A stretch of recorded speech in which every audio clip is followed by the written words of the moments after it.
जरा सोचिए, शतरंज के एक ऐसे खेल के बारे में जहां हर एक चाल आपकी किस्मत तय कर सकती है। आज की कहानी एक महान राजा, एक रहस्यमयी कन्या और एक ऐसी ही बाजी की है जो सिर्फ 64 खानों तक ही सीमित नहीं थी। तो चलिए मिलते हैं इस कहानी के दो मुख्य किरदारों से।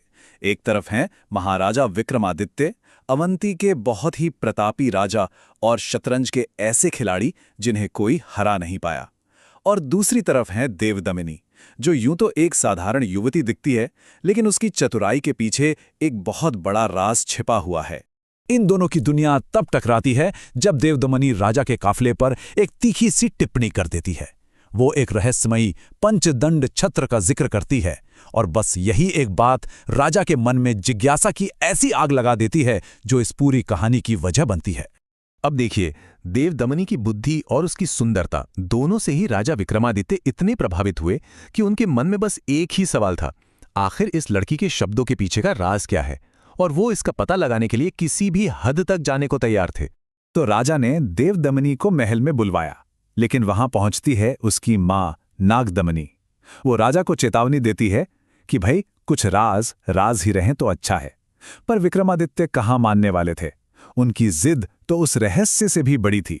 तब नागदमनी राजा के सामने एक बहुत ही अनोखी चुनौती रखती है कि सच्चाई को सिर्फ और सिर्फ शतरंज की बिसात पर ही जीता जा सकता है। खेल के नियम बिल्कुल साफ थे, एकदम क्लियर। अगर राजा जीते तो देवदमिनी उनकी रानी बनेगी और अपना राज बताएगी।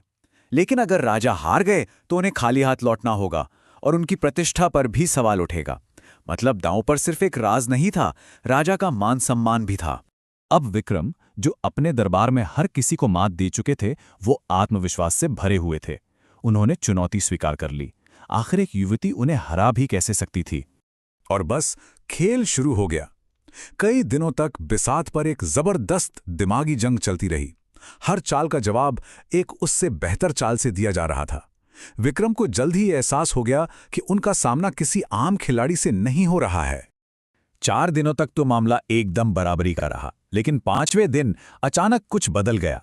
देवदमनी ने अपनी रणनीति बदली और ऐसी आक्रामक चालें चली कि राजा उनके सामने टिक ही नहीं पाए। और नतीजा, महाराजा विक्रमादित्य को शतरंज में अपनी जिंदगी की पहली हार का सामना करना पड़ा।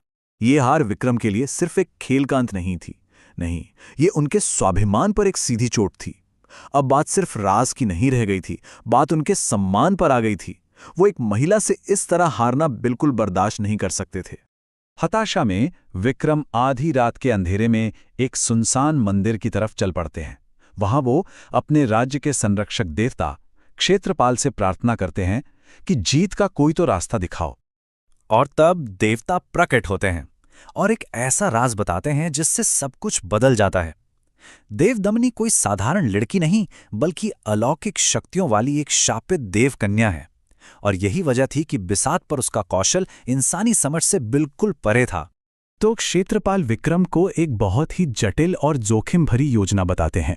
अब जीत शतरंज की चालों से नहीं, बल्कि दैवीय दुनिया में सेंध लगाकर ही मिल सकती थी। ये खेल अब शतरंज का नहीं, बल्कि एक तरह से दिव्य जासूसी का बन चुका था। इस दिव्य ज्ञान के साथ विक्रम एक नए आत्मविश्वास के साथ शतरंज की बिसात पर लौटते हैं। अब वो अच्छी तरह जानते थे कि उनका मुकाबला सिर्फ एक चतुर महिला से नहीं, बल्कि साक्षात जादू से है। और यहीं पर सबसे बड़ा सवाल उठता है। विक्रम के पास एक ऐसी योजना है जो शतरंज के 64 खानों से कहीं आगे की है। लेकिन क्या ये योजना एक दिव्य प्राणी को हराने के लिए काफी होगी? और जो मूल कथा है वो हमें इसी रोमांचक मोड़ पर लाके छोड़ देती है। राजा अपनी अगली चाल चलने के लिए पूरी तरह तैयार है, लेकिन ये चाल बिसात पर नहीं, बल्कि देवताओं और जादू की दुनिया में चली जाएगी। इसका अंजाम क्या होगा, ये जानने के लिए तो कहानी के अगले अध्याय का ही इंतजार करना होगा।